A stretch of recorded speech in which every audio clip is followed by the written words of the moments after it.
My name is Professor Julian Thorne, and my life has always been a quest for truth.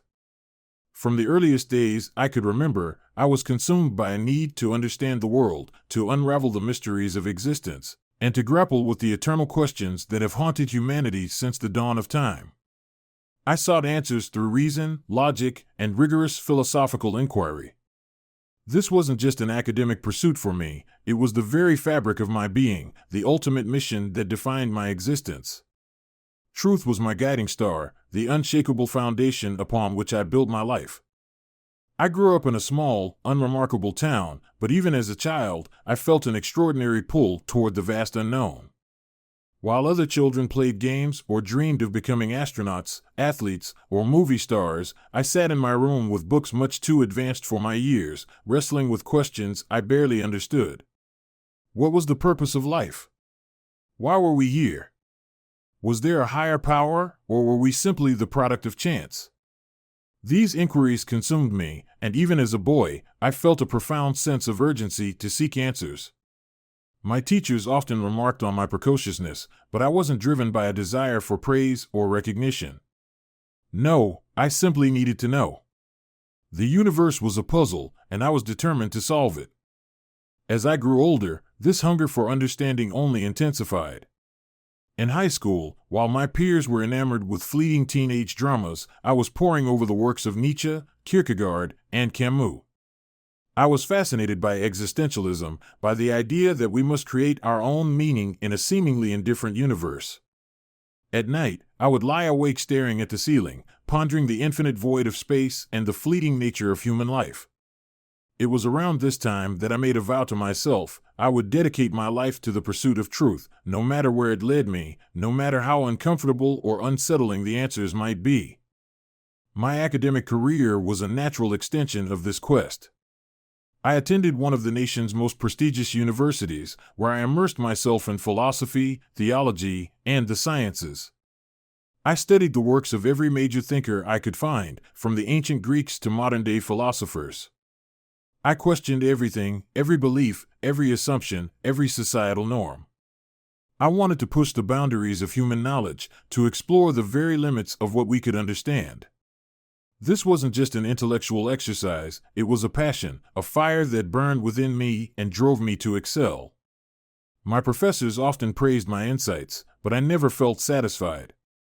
The more I learned, the more I realized how little I truly knew. Despite my relentless pursuit of knowledge, I could never bring myself to embrace any particular faith system. I considered myself an agnostic, someone who neither accepted nor rejected the existence of a higher power. To me, religions were little more than elaborate myths, comforting stories created by humanity to cope with the terror of the unknown. I saw no evidence for the divine, no reason to believe in an afterlife, and certainly no grand plan for existence. The universe, I believed, was cold, indifferent, and random. This was my reality, and I accepted it with the stoicism of a true philosopher. For years, I clung to the idea that human existence was a meaningless journey, a brief flicker of consciousness in an otherwise uncaring cosmos. There was no grand design, no ultimate purpose. We were, I thought, merely the product of chance, particles colliding in an endless dance of chaos. This belief brought me a strange sense of comfort. If life had no inherent meaning, then we were free to create our own. I sought to construct an ethical system that didn't rely on the crutch of faith, a framework for living a meaningful life through reason and morality alone. I believed that I could find a new path, one that would allow me to embrace life's uncertainty while remaining true to my principles. Death, to me, was never something to fear. I viewed it as the natural conclusion to the human experience, the final punctuation mark at the end of a long and often chaotic sentence. I believed that all questions would cease in death, that the mind would simply dissolve into nothingness. This, I thought, was the ultimate solution, the inevitable end to all human striving and suffering. To fear death, I reasoned, was irrational. It was simply the next step in the natural order of things. And yet, despite all my intellectual confidence, I began to feel an unsettling emptiness creeping into my life. It started slowly, almost imperceptibly, like a shadow stretching across the ground as the sun sets. My theories, which had once felt so solid and unassailable, began to feel hollow. The lectures I delivered to packed auditoriums, the papers I published in esteemed journals, all of it seemed like empty words, devoid of real substance. I found myself questioning my purpose, wondering if my lifelong quest for truth had been in vain. The unease grew stronger with each passing day. My meticulously constructed worldview, once so reassuring in its logic and consistency, began to feel fragile and incomplete. I started to suspect that something was missing, something vital that my reason and intellect could not grasp. I tried to suppress these doubts, to bury them beneath layers of philosophical analysis, but they refused to be silenced. For the first time in my life, I felt adrift, as though I were lost in a vast ocean with no land in sight. As my doubts deepened, I found myself questioning the meaning of everything. What was the point of all my searching, all my striving? Was my life's work a futile attempt to impose order on an inherently chaotic universe? I felt trapped, as though I were caught in a labyrinth with no exit. My mind, once my greatest asset, began to feel like a prison. My thoughts grew darker, more desperate, and I began to wonder if I was losing control. One fateful day, as I stood on stage delivering a lecture to an audience of eager students, everything came to a head. I remember feeling a sudden wave of dizziness, as though the ground beneath me had shifted. My vision blurred, and my carefully prepared words evaporated from my mind. A moment later, I collapsed. The last thing I remember before losing consciousness was the sound of gasps and shouts from the audience, and then, nothing. In that moment, I felt myself slipping away from my body, as though I were shedding an old coat. All my fears, all my doubts, vanished like smoke in the wind. What remained was a profound sense of peace, a stillness that I had never experienced before. I saw my body lying motionless on the stage, surrounded by chaos, but I felt no attachment to it. It was as though I were watching a play, observing a character that was no longer me. As I drifted further from the scene, I became aware of a new reality, one that defied all my previous understanding. I found myself in a place of indescribable beauty, a realm that transcended anything I had ever imagined. I was being drawn forward by a force I couldn't comprehend, a presence that was both overwhelming and deeply comforting.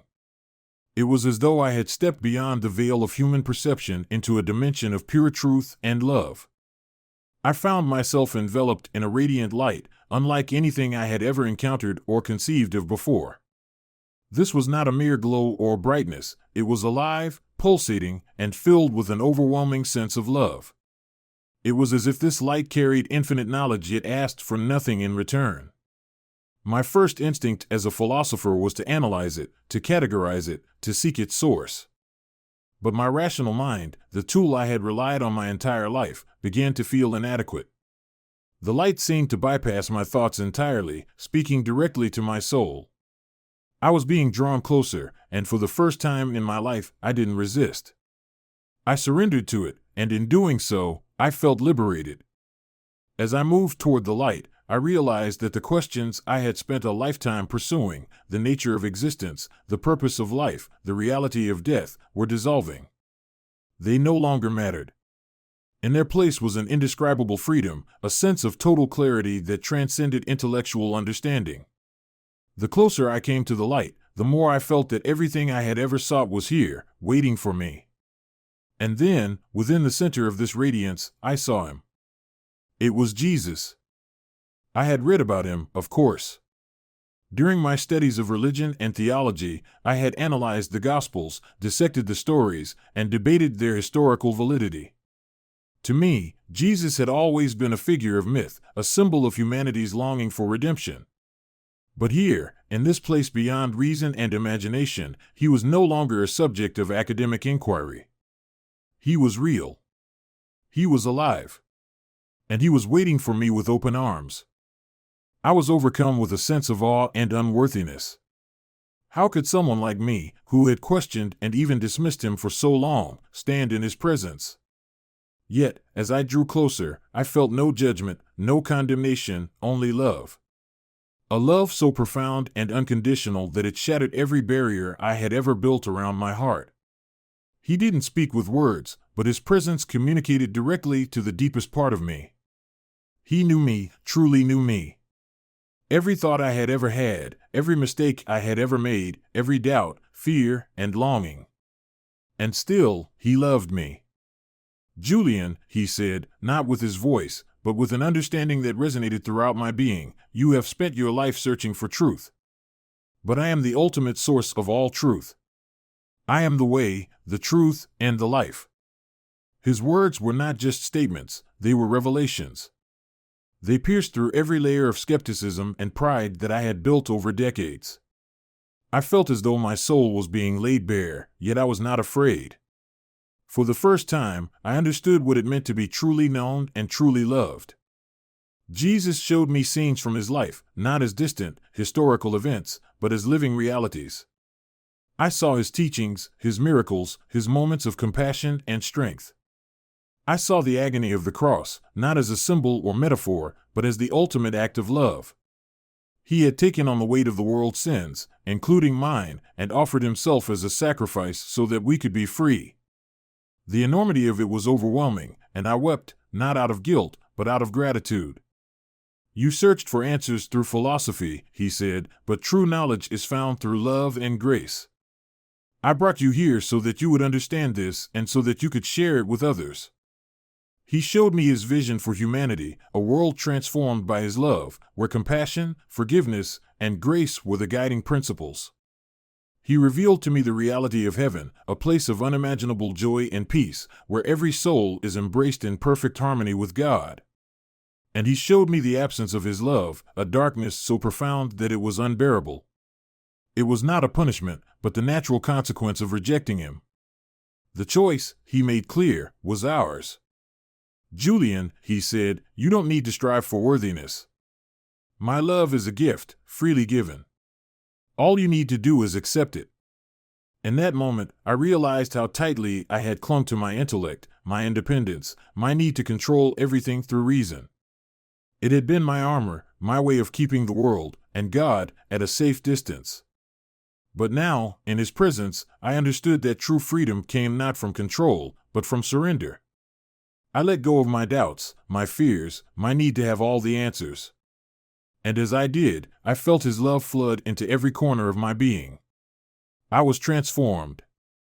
Jesus told me that my near-death experience was not a random occurrence, but a calling. "You are to return," he said. "Your journey is not yet complete. Use the wisdom I have given you to share my love with others. Teach them that true understanding comes not from human effort, but from faith in me." I didn't want to leave. The light, the love, the presence of Jesus, it was everything I had ever sought and more. But I knew he was right. My purpose was no longer to question and debate, but to share the truth I had found. As the light began to fade, he made me a promise: "I will be with you always, guiding you every step of the way." And then, I was back. I awoke to chaos. Students were gathered around me, their faces pale with fear and concern. Paramedics were rushing into the lecture hall, and someone was shouting my name. But I felt an unshakable calm. I had returned, but I was not the same. My heart was filled with a joy and peace that surpassed all understanding. I knew what I had to do. In the days and weeks that followed, I began to share my experience. At first, many of my colleagues and students were skeptical. Some dismissed it as a hallucination, a product of a dying brain. But I didn't care.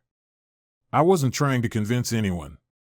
I simply shared what I had seen, what I had felt, and what I now knew to be true, that Jesus is the source of all love, all truth, and all meaning.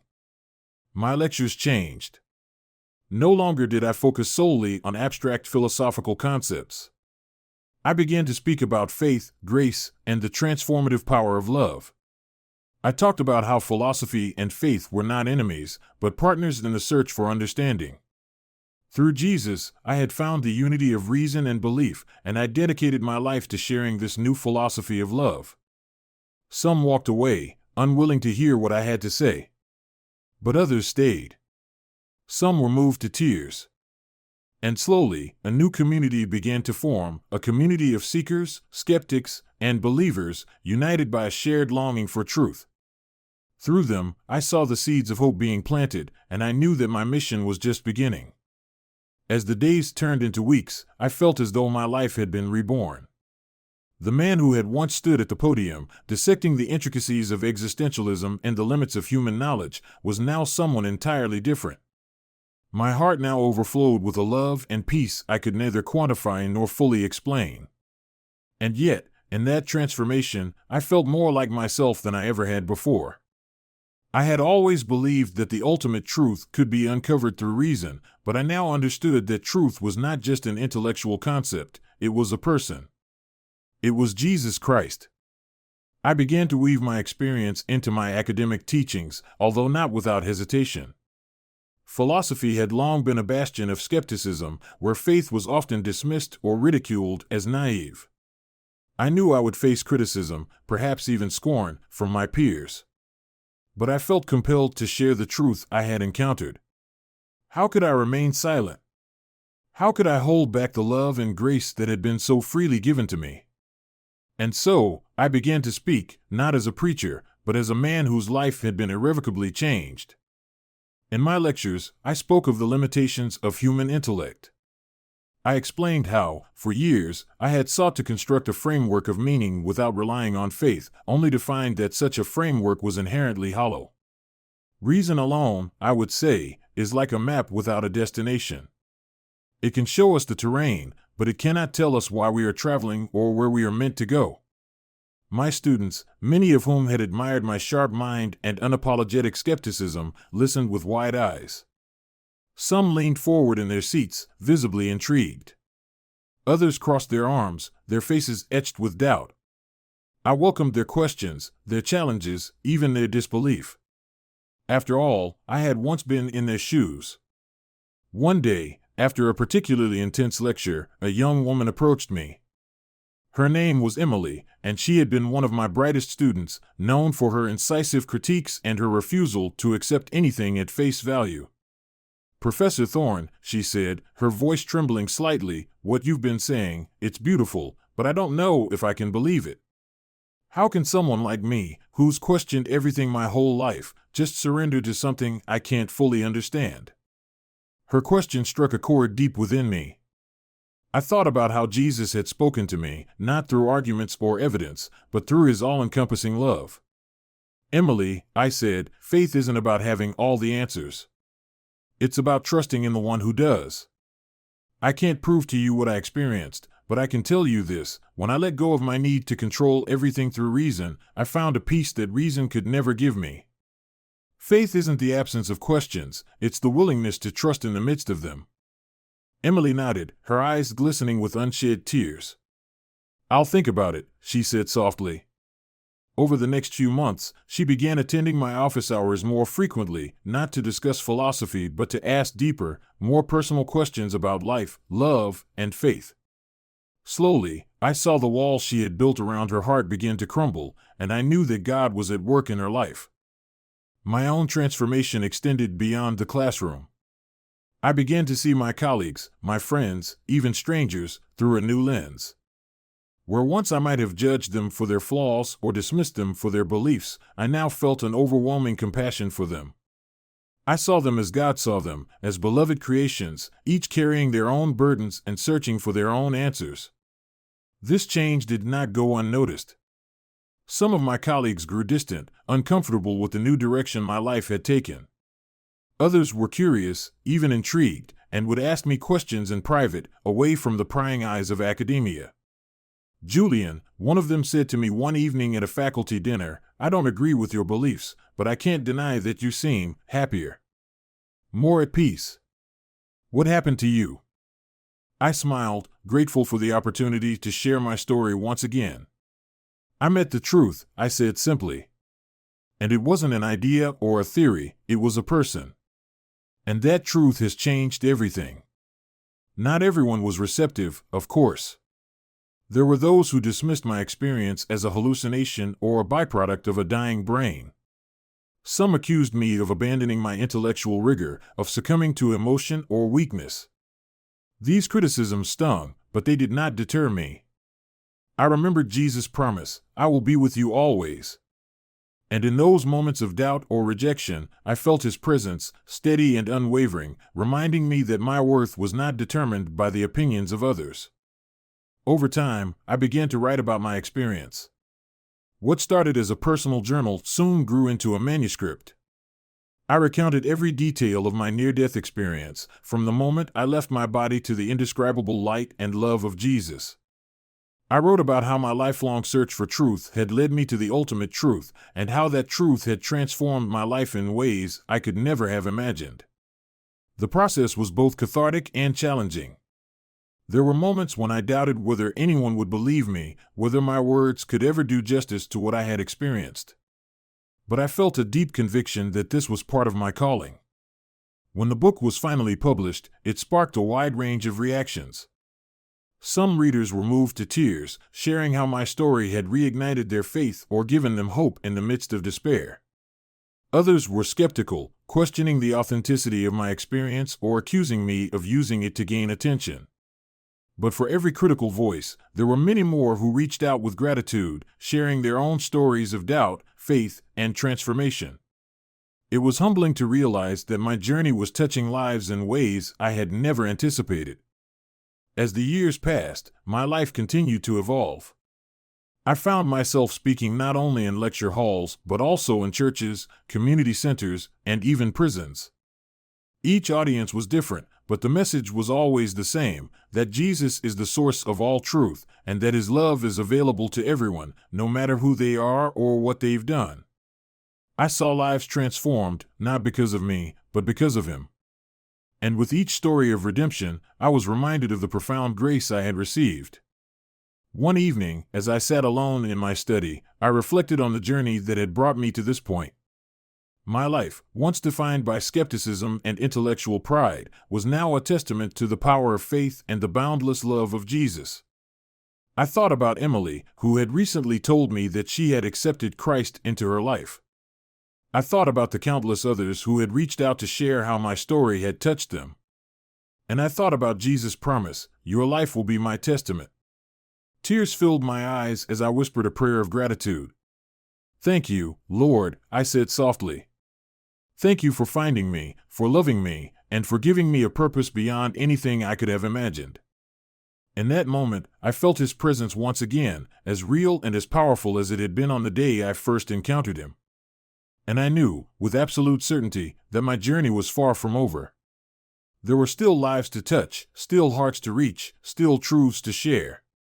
And I was ready to continue walking the path He had set before me, guided by His love, sustained by His grace, and filled with a peace that surpassed all understanding. The work I had set out to do, sharing the profound truth of Jesus' love, became not just a calling but the very reason for my existence. Every day brought new challenges and new opportunities to reach people who, like me, had once been trapped in the endless loop of doubt, reason, and skepticism. Yet now I realized that faith, far from being a blind leap into the unknown, was the clearest vision I had ever possessed. One day, I received an invitation to speak at a university where I had once debated the existence of God as an agnostic philosopher. The irony was not lost on me. Years ago, I had stood in that same auditorium, battling professors and students alike over the futility of faith and the supremacy of reason. Now, I was returning as a man transformed, ready to testify about a truth that transcended human understanding. I prayed for wisdom as I prepared for the lecture, knowing that the audience would likely be filled with skeptics, just as I had been. When I walked onto the stage, the room fell silent. The weight of the moment settled over me as I scanned the faces in the crowd. I saw curiosity, doubt, and even a hint of hostility in some eyes. But I also saw something else, a longing, a hunger for answers, for meaning. I took a deep breath and began. "I stand before you today not as the man I once was," I said, my voice steady but filled with emotion. "Many of you know me as a philosopher, someone who spent decades questioning everything and seeking truth through reason alone. I believed that faith was a crutch, that religion was little more than comforting myths designed to placate our fears. But I was wrong. The truth I sought for so long was not an idea or a theory, it was a person. And that person is Jesus Christ. There was a ripple of murmurs through the audience, but I pressed on. I shared my story in vivid detail, describing my near-death experience and the overwhelming love I felt in the presence of Jesus.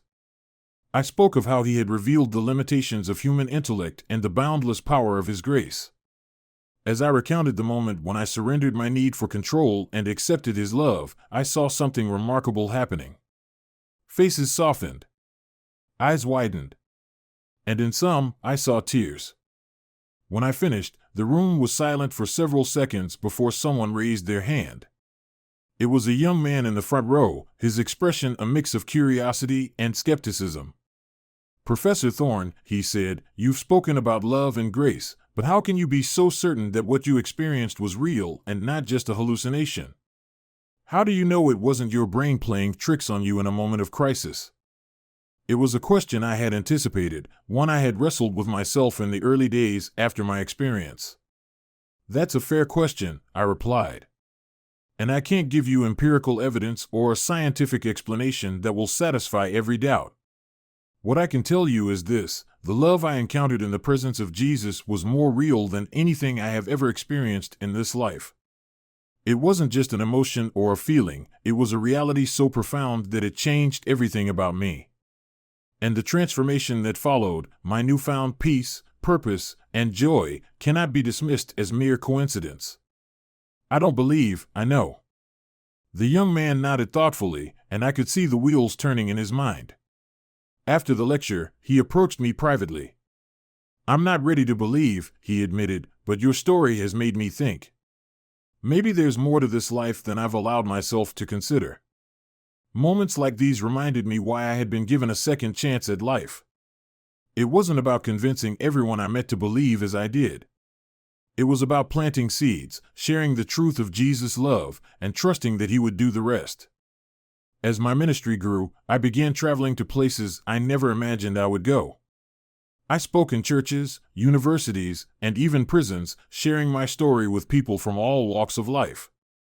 Each audience was unique, but the hunger for meaning was universal. I met hardened skeptics who challenged me with every question under the sun, as well as believers who wept openly as I spoke, their faith renewed by my testimony. One of the most moving moments came during a visit to a maximum security prison, where I addressed a group of inmates who had been convicted of violent crimes.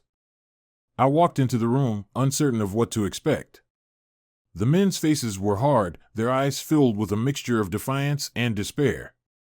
Yet as I began to speak, I saw their expressions change. When I described how Jesus had lifted the weight of my sin and offered me a new life, some of them began to weep. One man, a towering figure with tattoos covering his arms, approached me afterward. "I've done things I can never take back," he said, his voice trembling. "But are you saying that even someone like me can be forgiven?" I placed a hand on his shoulder and looked him in the eye. "Yes," I said. "Jesus' love is for everyone, for the broken, the lost, the guilty. He died so that we could all be free, no matter what we've done. All you have to do is accept his grace." The man nodded, tears streaming down his face. "I want that," he said. "I want to be free." Moments like these humbled me beyond words. They reminded me that the love of Jesus knows no bounds, that it can reach even the darkest corners of the human heart. And they reminded me of how far I had come, from a man who had dismissed faith as a crutch to someone who now stood as a living testament to its power. As the years went on, I continued to write, speak, and teach, but my focus was no longer on philosophy alone. My new mission was to bridge the gap between faith and intellect, to show others that the two were not mutually exclusive but beautifully complementary. I often spoke about how my journey had taught me that true wisdom begins with humility, with the recognition that there are mysteries we cannot fully comprehend but must embrace nonetheless. One evening, as I sat at my desk reflecting on all that had transpired since my near-death experience, I felt a deep sense of gratitude welling up within me.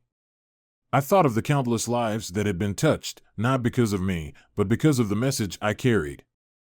I thought of Emily, who was now leading a Bible study group on campus.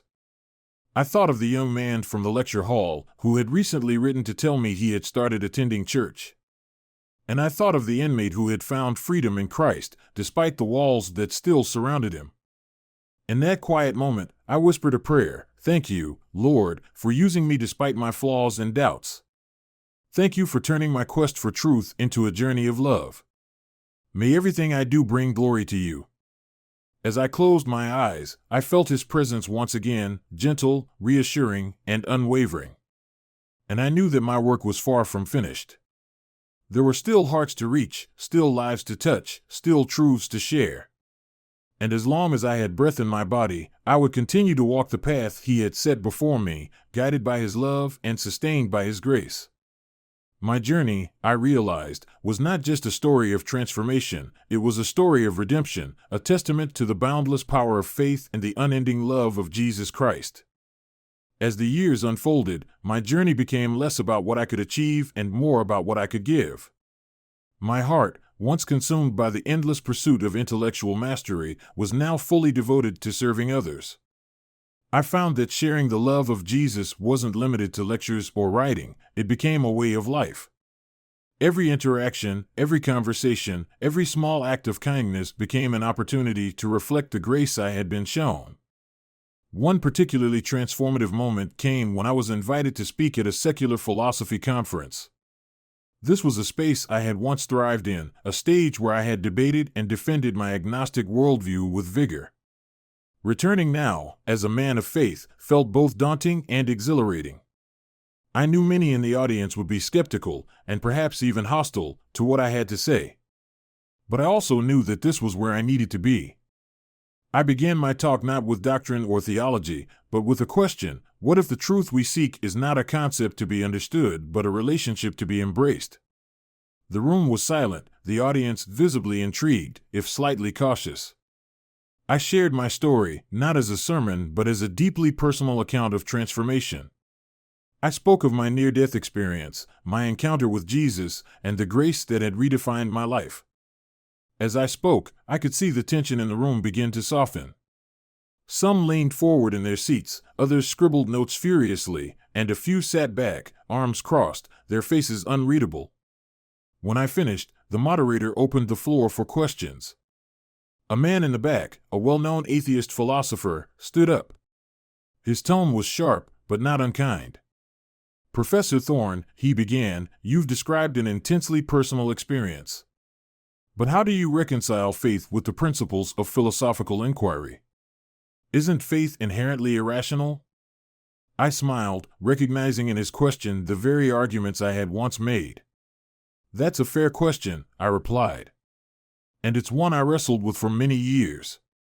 But here's what I've come to understand: faith and reason are not enemies. They are two sides of the same coin. Reason can take us to the edge of understanding, but it is faith that allows us to step beyond. Faith is not the rejection of reason, it is the fulfillment of it. It is the bridge that connects what we know with what we long for." The man nodded, his expression thoughtful. "And what about doubt?" he asked. "How do you deal with it?" "Doubt," I said, "is not the opposite of faith. It is a part of the journey. Even now, there are moments when questions arise, when the old habits of skepticism creep in. But I've learned to bring my doubts to God, to trust that His love is big enough to handle them. Faith isn't about having all the answers, it's about trusting the one who does." The man sat down, and the room erupted into applause. It wasn't the applause that moved me, it was the realization that seeds had been planted, that hearts and minds had been touched. I left the conference that day with a renewed sense of purpose, knowing that God was working in ways I couldn't always see. Over time, my life became a tapestry of such moments. I continued to write, penning books that explored the intersection of philosophy and faith. One of them, titled The Philosopher's Redemption, became a bestseller, reaching audiences far beyond what I had ever imagined. In it, I detailed my journey from skepticism to belief, weaving in stories of others who had found hope and meaning through Jesus. The letters and messages I received in response were overwhelming. People from all walks of life, academics, students, single parents, prisoners, shared how my story had inspired them to seek God, to embrace faith, or simply to reconsider what they thought they knew about the world. But the most profound moments were often the quietest ones. I remember sitting with a young man named David, a student who had come to me after a lecture. He was struggling with depression, weighed down by a sense of purposelessness that echoed my own feelings before my transformation. We talked for hours, not about theology or philosophy, but about life, pain, and the search for meaning. I shared with him the love of Jesus, not as a concept, but as a living reality that had changed everything for me. Tears streamed down his face as he said, "I want that. I want to feel that love." We prayed together that day, and as he left my office, I saw a glimmer of hope in his eyes that hadn't been there before. Months later, he told me he had joined a church and was finding joy he never thought possible. Stories like David's reminded me that the work I was doing wasn't about me, it was about him, the one who had saved me and called me to share his love. As I grew older, I began to reflect more deeply on the legacy I wanted to leave behind. My life had been marked by two distinct phases, the relentless pursuit of truth through reason and the transformative embrace of truth through faith. I wanted to bridge these two worlds for others, to show that intellectual rigor and spiritual surrender were not mutually exclusive but deeply complementary. I established a foundation dedicated to fostering dialogue between faith and reason. Through conferences, publications, and mentorship programs, we created spaces where skeptics and believers could come together, not to argue but to explore. The foundation became a beacon for those who, like me, had wrestled with doubt and longed for answers that transcended the limitations of human understanding. In my final years, I found myself returning to the simple truths that Jesus had revealed to me during my near-death experience. Life, I realized, is not about accumulating knowledge or achievements. It is about love, receiving it, sharing it, and living it. I spent more time with my family, cherishing the moments that once seemed mundane but were now imbued with deep meaning. I watched as my children, now grown, embraced their own journeys of faith, each in their own way. And I marveled at the grace that had brought me to this point. One evening, as I sat by the window of my study, watching the sun set over the horizon, I felt a profound sense of peace. My journey had been long and winding, filled with questions, struggles, and revelations. But through it all, one truth had remained constant, the love of Jesus. It was a love that had found me when I was lost, transformed me when I was broken, and carried me through every high and low. It was a love that I knew would one day welcome me home. As the last light of day faded into the night, I whispered a final prayer. "Thank you, Lord, for the gift of this life, for the truth that set me free, and for the love that never ends. May everything I have done point to you." And in that moment, I knew my story was complete, not because it had ended, but because it had become part of something eternal. As the days dwindled into the twilight of my life, I found myself reflecting on the intricate web of events that had brought me to this place of peace. The journey from skeptic to believer had been nothing short of miraculous, a transformation I could never have orchestrated on my own. Each step along the way, I saw the fingerprints of grace, guiding me, shaping me, and calling me to a purpose far greater than I could have imagined. By this time, my work had taken on a life of its own. The foundation I had started flourished, reaching further than I ever thought possible. We had launched programs in universities, held debates and dialogues where faith and philosophy could meet without hostility, and created scholarships for students who sought to explore the intersection of reason and belief. What had begun as a simple effort to share my story had grown into a movement, one that united people of diverse backgrounds under the shared longing for something greater than themselves. Yet, amidst all these achievements, I found the greatest joy in the quiet, personal moments. I had taken to mentoring younger scholars, many of whom were grappling with the same questions that had once haunted me. They would come to me with their doubts, their frustrations, their hunger for truth, and I would listen. I would share my story, yes, but more importantly, I would encourage them to seek, not just with their minds, but with their hearts. One young woman, Sarah, had stood out among the many I mentored. She was brilliant, passionate, and fiercely analytical, much like I had been in my youth. But she was also deeply troubled, torn between the logic she clung to and a yearning she couldn't quite name. Over the course of many months, we talked, debated, and wrestled with the big questions of life and faith. She challenged me in ways that reignited my own sense of wonder, and I could see her slowly opening herself to the possibility of something beyond reason. One evening, as we sat in my office surrounded by books that spanned centuries of human thought, Sarah looked at me with tears in her eyes. "Professor Thorne," she said, her voice trembling, "I think I'm ready to believe. I don't have all the answers, and I probably never will. But I can't deny the pull I feel, the love you talk about, the peace you found. I want that too." I smiled, my heart swelling with joy. "Faith doesn't require all the answers, Sarah," I told her. "It only asks that you take the first step. Trust Him, even in the midst of your doubts. His love will meet you where you are." We prayed together that night, and as I watched her begin her own journey of faith, I felt a profound sense of fulfillment. Sarah's story was just one of many, but it reminded me of why I had been given a second chance, to be a vessel for the love and truth that had changed my life. As my health began to decline, I knew my time on this earth was nearing its end. I faced this reality not with fear, but with anticipation. The encounter I had experienced years ago, standing in the presence of Jesus, bathed in His light and love, was not just a memory. It was a promise. I knew that when my time came, I would return to that place, to Him, and that this life was merely the beginning of something far greater. In my final days, I was surrounded by family, friends, and the many people whose lives had been touched by my story. My children, now grown with families of their own, sat by my bedside, holding my hand and sharing memories of the journey we had walked together. My wife, who had been my rock through every twist and turn, looked at me with a love that needed no words. And I, though weak in body, felt stronger in spirit than I ever had before. One evening, as the sun dipped below the horizon and the room was bathed in a golden light, I asked for a moment alone.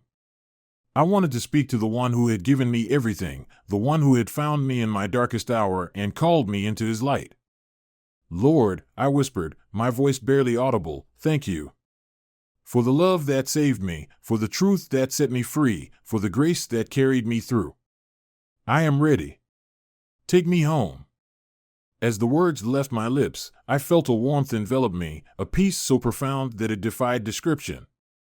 And then, in the stillness of that moment, I closed my eyes for the last time. But this was not an end. It was a beginning.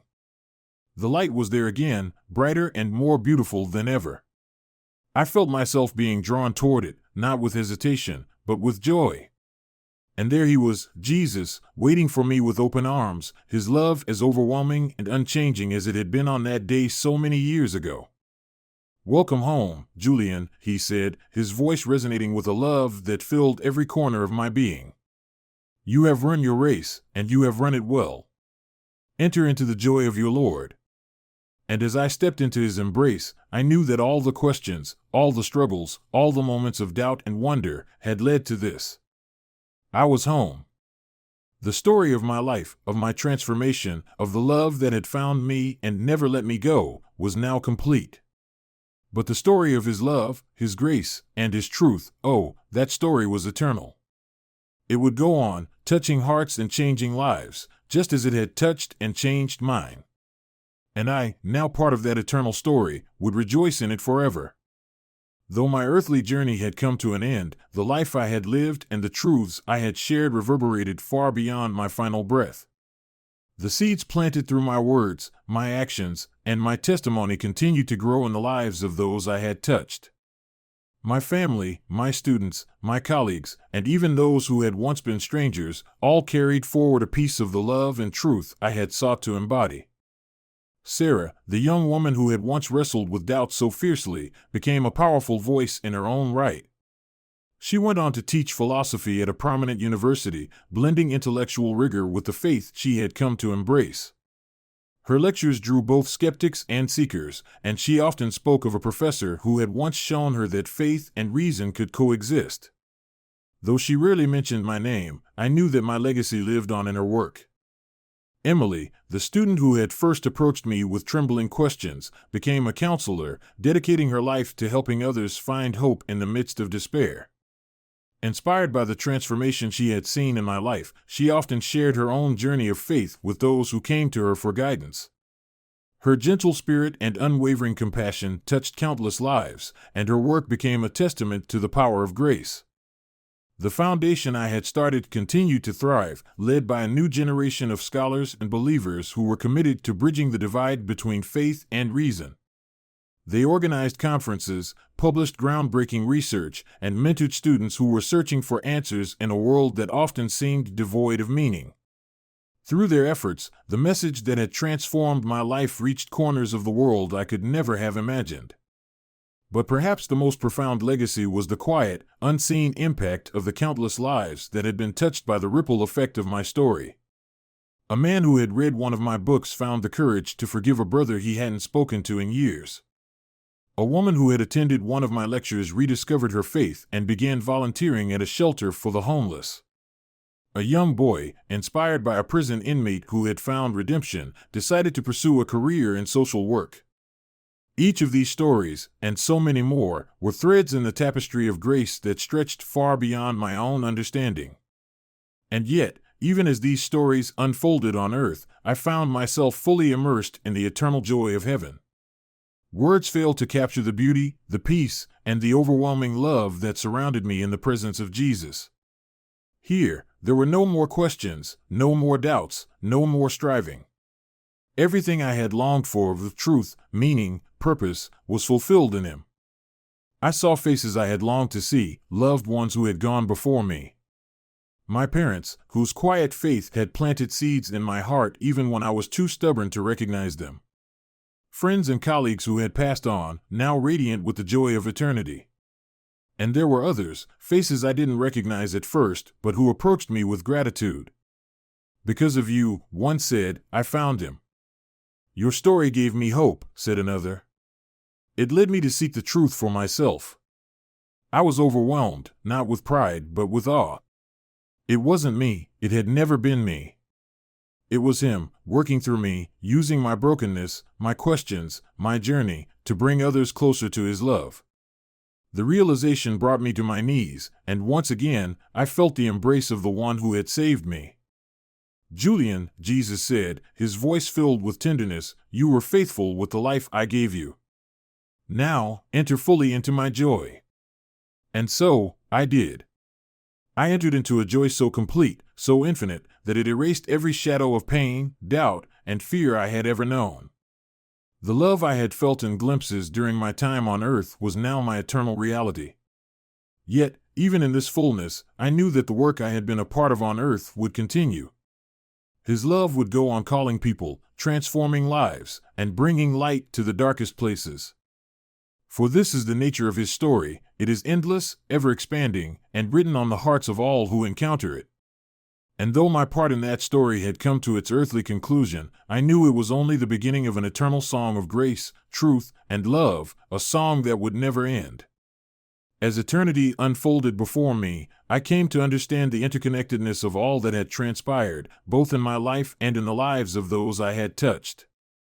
In the presence of Jesus, every question that had once weighed heavily on my heart was answered, not in words or explanations, but in the pure, unshakable truth of his love.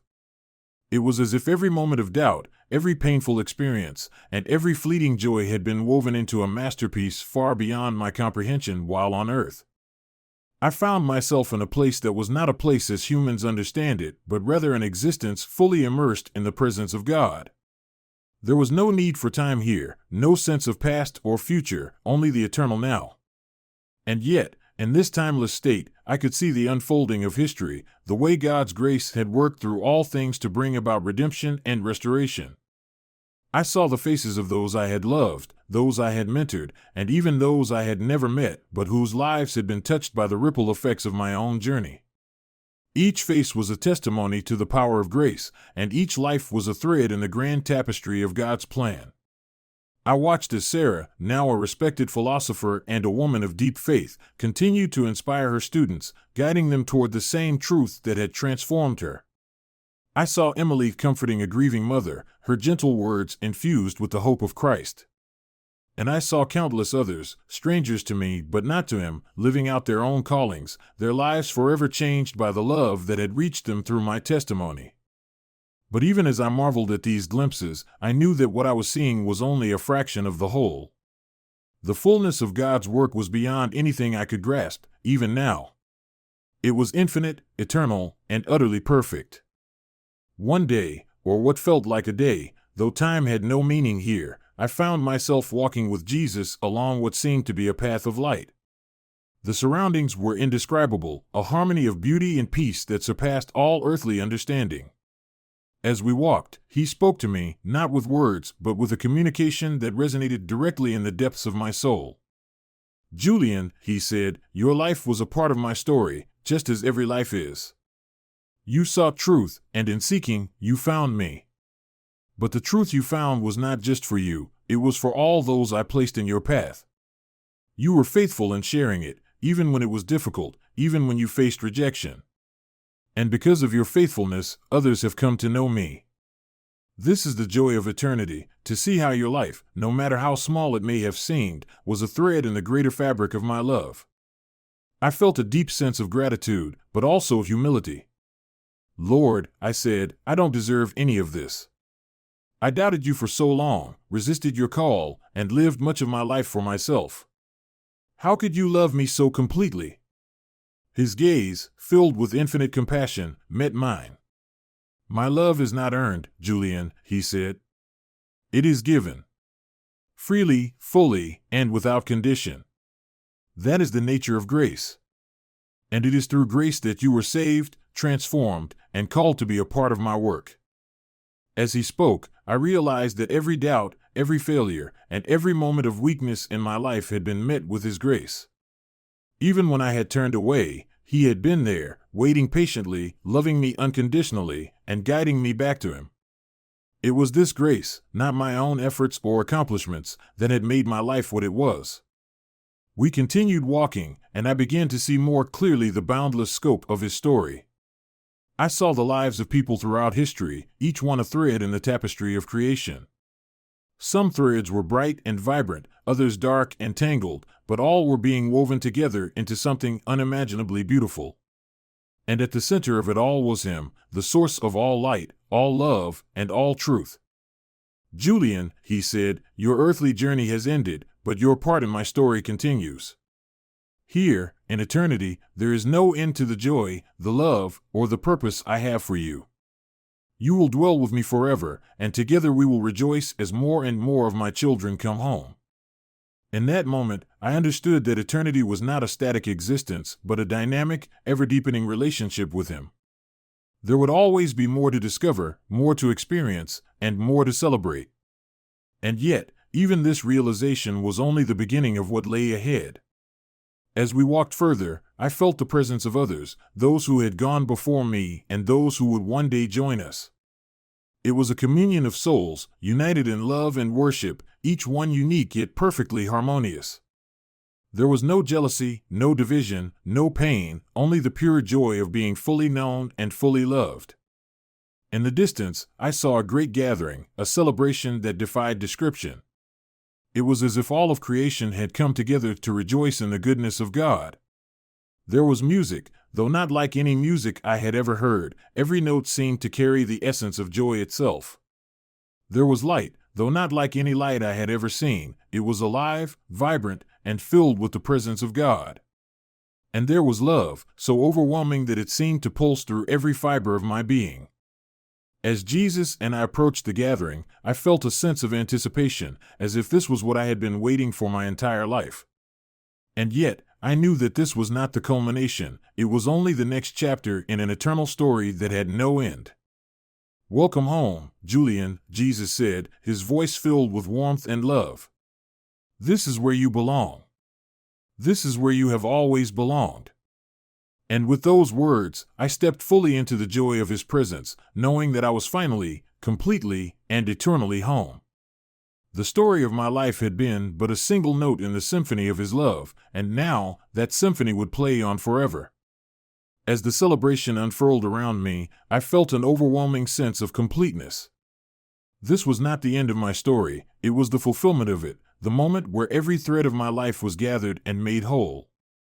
In the presence of Jesus, I understood that all my searching, all my questions, all my striving had prepared me for this eternal reality. The doubts that had once clouded my mind were now gone, replaced by a peace deeper than anything I had ever imagined.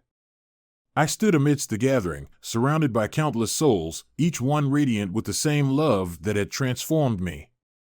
Faces I recognized and others I didn't smiled at me, their joy reflecting my own. There were those I had loved on earth, family, friends, students, and many whose lives I had touched without ever knowing. Their presence was a reminder of the far-reaching grace of God, of how He weaves every life into His greater plan.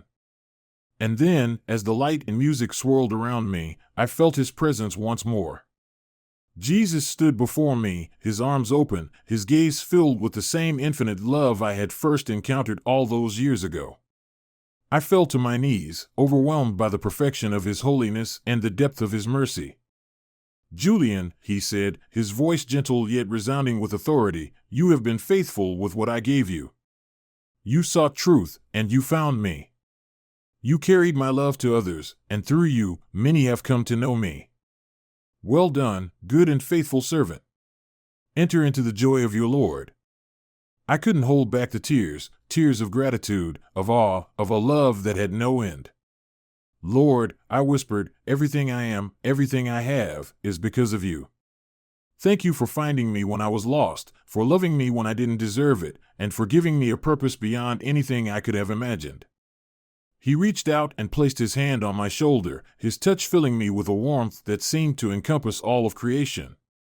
"Your journey was never just about you, Julian," He said. "It was about my love working through you to reach others.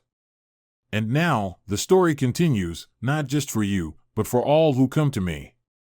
As I rose to my feet, I realized that this moment was not the conclusion of my story, but the beginning of something eternal. The love I had lived for, the truth I had sought, and the grace that had carried me were now my everlasting reality. And so, in the presence of my Savior, surrounded by the multitude of souls redeemed by His love, I stepped fully into the life I had been created for. It was a life without end, a life of joy, worship, and communion with the One who is the source of all that is good and true. The story of Julian Thorne, the philosopher who had sought truth and found it in the person of Jesus Christ, was complete. But the story of His love, His grace, and His redemption would continue forever, reaching more hearts, transforming more lives, and bringing all of creation into the fullness of His glory. And in that eternal symphony of love, I rejoiced, knowing that I was finally and forever home.